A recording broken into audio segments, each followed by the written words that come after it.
First തന്നെ ഈ beef എന്തിനാണ് കാണിക്കണമെന്നായിരിക്കില്ലേ. അപ്പോൾ എൻ്റെ ബ്രദർ തിരിച്ച് നാട്ടിലേക്കല്ല ദുബായിലേക്ക് പോവാട്ടോ. അപ്പോൾ അതിൻ്റെ വ്ളോഗാണ് ഇന്നത്തെ വീഡിയോയിൽ കാണിക്കുന്നത്.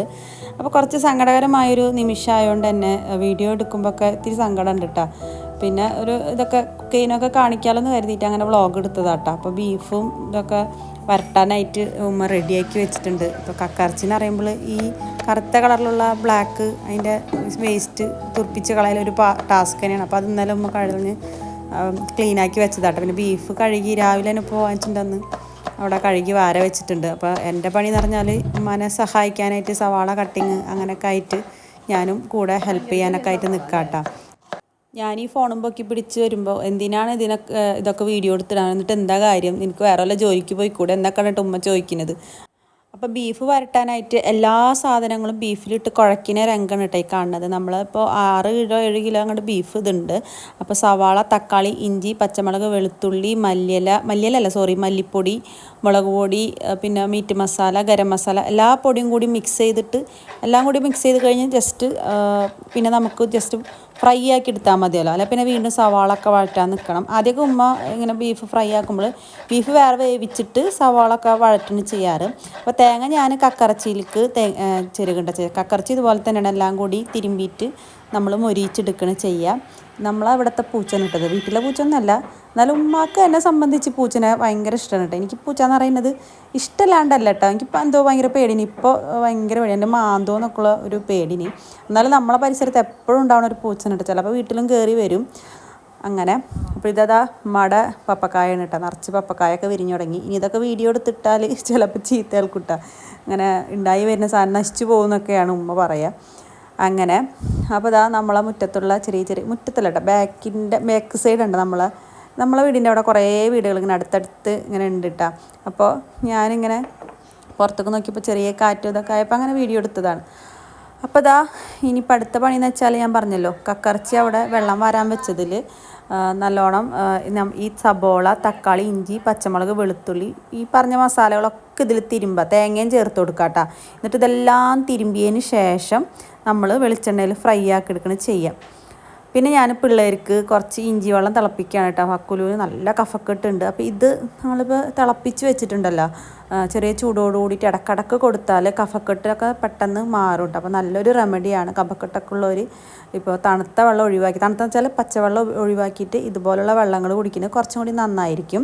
അപ്പോൾ അടുപ്പ് കത്തിച്ചിട്ടുണ്ട് കേട്ടോ. നമ്മൾ ബീഫൊക്കെ ഫ്രൈ ആക്കുക ഇവിടെ അടുപ്പത്താണ്. നമ്മൾ അടുപ്പ് ഇവിടെ യൂസ് ചെയ്യലില്ല കേട്ടോ. നമ്മൾ സാധാരണ ചോറ് റൈസ് കുക്കറിലാണ് വയ്ക്കുക.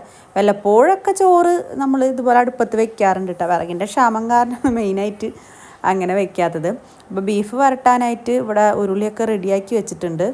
എല്ലാം കൂടി ഒരുമിച്ച് ചെയ്യാൻ ബുദ്ധിമുട്ടാണല്ലോ എന്ന് കരുതിയിട്ടും അച്ചാറുകളൊക്കെ ഓരോന്നായിട്ട് വെച്ചിട്ടുണ്ട്. അപ്പോൾ അച്ചാർ നമുക്ക് മാങ്ങച്ചാറുണ്ട്, നെല്ലിപ്പുളി ഇല്ലേ, അരിനെല്ലിക്ക, പലരും പല രീതിയിലാട്ടോ പറയാം. ഞങ്ങളിവിടെ നെല്ലിപ്പുളി എന്നാണ് പറയുക. നെല്ലിപ്പുളി ഉണ്ട്, പിന്നെ കറിനാരങ്ങ, നമ്മളെ സദ്യക്കൊക്കെ കിട്ടുന്ന കറിനാരങ്ങില്ലേ, അങ്ങനെ 3-4 അച്ചാറുണ്ട് കേട്ടോ. ഈ 2 അച്ചാർ ഇപ്പോൾ മമ്മൂന് കൊണ്ടുപോകാനുള്ളതും, 2 അച്ചാറല്ല തസ്ലിക്ക് അനിയത്തിയും ദുബായിൽ തന്നെയാണ് ഉള്ളത്. അപ്പോൾ അവൾക്ക് 3 അച്ചാറുണ്ട് കേട്ടോ. അവൾ അച്ചാറിൻ്റെ ഉസ്താദാണ്, അതായത് ഭയങ്കര ഇഷ്ടമാണ് അച്ചാറുകളോട്. അവളെ ഹസ്ബൻഡും അതേട്ടാ. അപ്പോൾ ഓരോ പ്രാവശ്യം വിളിക്കുമ്പോൾ ഇന്ന അച്ചാറിട്ട് കൊടുത്തയക്കി എന്നൊക്കെ എപ്പോഴും പറയും കേട്ടോ. അപ്പോൾ ഇത് കറിനാരങ്ങ, അരിനെല്ലിക്ക, മാങ്ങ, ഇത് 3ഉം അനിയത്തിക്കുള്ളതാണ്. ഈ മാങ്ങ 2 ബോട്ടിലാക്കിയിട്ടുള്ളത് ബ്രദറിൻ്റെ റൂമിൽ 7-8 ആൾക്കാരുണ്ട് കേട്ടോ ഒരു റൂമിൽ തന്നെ. അപ്പോൾ അവർക്ക് 2 മാങ്ങ മാത്രമാണ് കൊടുത്തിരിക്കുന്നത്.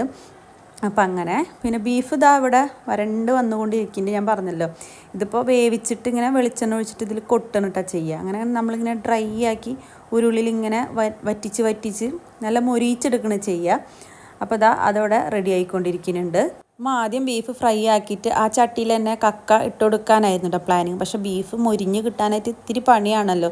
അപ്പം അമ്മ പറഞ്ഞു പിന്നെ ഇത് പാക്ക് ചെയ്യുന്നതിന് മുമ്പ് നല്ലോണം ചൂടാറിയിട്ട് വേണം നമ്മൾ പാക്ക് ചെയ്യാനായിട്ട്. അല്ലാന്നുണ്ടെങ്കിൽ വളിക്കുകയും ചെയ്യും, നാശാവാനും ചാൻസ് കൂടുതലാണ്. ഈ കക്കറച്ചി എന്നൊക്കെ പറഞ്ഞാൽ തേങ്ങയും കൂടി ചേർക്കണോണ്ട് തന്നെ പെട്ടെന്ന് നാശാവുമല്ലോ. അപ്പോൾ പിന്നെ ഉമ്മ പറഞ്ഞു നമുക്ക് ഗ്യാസുമ്മൽ തന്നെ ചെയ്യാമെന്ന് പറഞ്ഞിട്ട് അങ്ങനെ ഗ്യാസും അതും ചെയ്യാണ്. അങ്ങനെ വൈകിട്ടൊരു ഈവനിങ് 6 o'clock 7 o'clock ഒക്കെ ആയപ്പോൾ നമ്മൾ പാക്കിംഗ് ഒക്കെ സ്റ്റാർട്ട് ചെയ്തിട്ടാ. മെയിനായിട്ട് ബീഫ് കക്കാണ് നമ്മൾ ഇങ്ങനത്തെ ഐറ്റം കൊടുത്തയക്കുന്നത്, ഫുഡ് ഐറ്റം ആയിട്ട്. പിന്നെ പത്തിരി നമ്മൾ റെഡിമെയ്ഡ് വാനിക്കാട്ടാ ചെയ്തത്. നമ്മളെ ഉപ്പാടെ കടയിൽ തന്നെ നല്ല ഫ്രഷ് പത്തിരി കൊണ്ടുവയ്ക്കാനുണ്ട്, വീട്ടിൽ ചുട്ടിട്ട് കൊണ്ടുവരുന്ന പത്തിരി ഉണ്ട്. അപ്പോൾ പിന്നെ അതും കഷ്ടപ്പെട്ട് നമ്മൾ ഉണ്ടാക്കേണ്ട ആവശ്യമില്ല. അങ്ങനെ പാക്കിങ്ങൊക്കെ ഇവിടെ ഏകദേശം റെഡി ആയിട്ടുണ്ട്. ഞാൻ വ്ളോഗ് ഇടുമ്പോഴൊക്കെ കാണാറില്ലേ പച്ചമുളക് വിരിഞ്ഞ് നിൽക്കണതൊക്കെ. അപ്പോൾ തസ്ലിക്ക് ഇങ്ങനത്തെ മുളകുകളൊക്കെ വലിയ ഇഷ്ടമാണ് കേട്ടോ. അത് ചില പച്ചക്കൊക്കെ അവൾ കഴിക്കും. അമ്മാതിരി അച്ചാർ എരിവൊക്കെ ഇഷ്ടമുള്ള ഒരു കക്ഷിയാണ്. അപ്പോൾ എപ്പോൾ ആര് പോകണമെങ്കിലും ഇങ്ങനത്തെ ഒരു പാക്കറ്റ് പച്ചമുളക്, പിന്നെ ഈ പയർ, ഒടിപ്പയറില്ലേ, നല്ല നാടൻ പയർ കേട്ടോ. അത് വീട്ടിലുണ്ടായതൊന്നല്ല, അങ്ങനെ ഇതായതാണ്. കുറച്ച് കഴിഞ്ഞപ്പോൾ പിന്നെ ആകെ സീനായിട്ടാണ്. മമ്മൂന് ബ്രദറിന് തീരെ ഇഷ്ടമല്ല കേട്ടോ പോകാൻ വേണ്ടിയിട്ട്. ഭയങ്കര സങ്കടമാണ്. പിന്നെ എന്താ ചെയ്യുക, എല്ലാ പ്രവാസികളുടെ അവസ്ഥ എങ്ങനെയാണല്ലോ. തിരിച്ചു പോക്കൊരു കഷ്ടത നിറഞ്ഞൊരു എനിക്ക് ഈ യാത്ര തിരിച്ചു പോകണത് കാണാൻ എനിക്ക് ഒട്ടും താല്പര്യമില്ല കേട്ടോ. എനിക്ക് കാണുമ്പോൾ ഭയങ്കര മൂഡൊക്കെ പോവും. അപ്പം ഞാൻ ആ സമയത്ത് വീഡിയോ ഒന്നും എടുത്തില്ല കേട്ടോ. അവൻ ഇറങ്ങണതോ അവൻ കരഞ്ഞതോ, കരയിനൊക്കെ വീഡിയോ എടുത്തവൻ എന്നെ കൊല്ലും.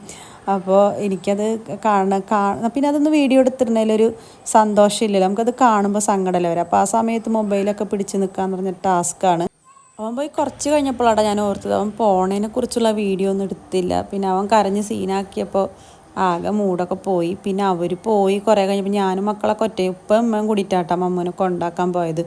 അപ്പോൾ കുറച്ച് കഴിഞ്ഞപ്പോൾ ഞാനൊരു ലാസ്റ്റ് അവൻ പോയതിൻ്റെ ഒരു ഇതെന്നുള്ളതിൽ ലാസ്റ്റ് രാത്രി പുറത്ത് വന്ന് ഞാനിങ്ങനെ വീഡിയോ എടുത്താണ് കേട്ടോ. അത്രയും വിഷമിച്ച് പോയി അവനിങ്ങനെ പോണതൊക്കെ കണ്ടപ്പോൾ. അവൻ പോണ സമയത്ത് വീഡിയോ ഒക്കെ എടുക്കണമെന്ന് വിചാരിച്ചത് സത്യം പറഞ്ഞ് ഞാൻ മറന്നുപോയി ആ ടെൻഷനിൽ. അപ്പോൾ ഇന്നത്തെ വ്ളോഗ് ഇത്രയൊക്കെ ഉള്ളൂ. Thank you for watching.